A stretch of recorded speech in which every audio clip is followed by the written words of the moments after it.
এবার সাউথ আফ্রিকার সমুদ্রের গভীরে মিলল পবিত্র আল কোরআন, যেখানে সূরা নূরের আয়াত সে সময় খোলা ছিল।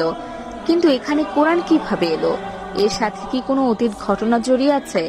সমুদ্রের গভীরে সূরা নূরের আয়াত খোলা অবস্থায় পবিত্র কোরআন খুঁজে পাওয়া, তাও আবার অক্ষত অবস্থায়। এর মধ্যে কি কোনো মেসেজ লুকিয়ে আছে? আমরা জানি হযরত নূহ আলাইহি ওয়াসাল্লামের সময় এক প্রবল প্লাবন হয়েছিল। দর্শক, গভীর বিশ্লেষণের পূর্বে জানিয়ে রাখি, এক ডুবুরি প্রথম এই কোরআনের সন্ধান দিয়েছিলেন। প্রতিদিনের মতো সকালবেলা সাউথ আফ্রিকার সমুদ্র গভীরে কিছু ডুবুরি তাদের কাজের জন্য সমুদ্রের তলদেশে রওনা করল। তাদের মাঝে একজন ছিলেন ল্যান্ড হ্যাগারি। তিনি একজন মুসলিম ও দক্ষ ডুবুরি।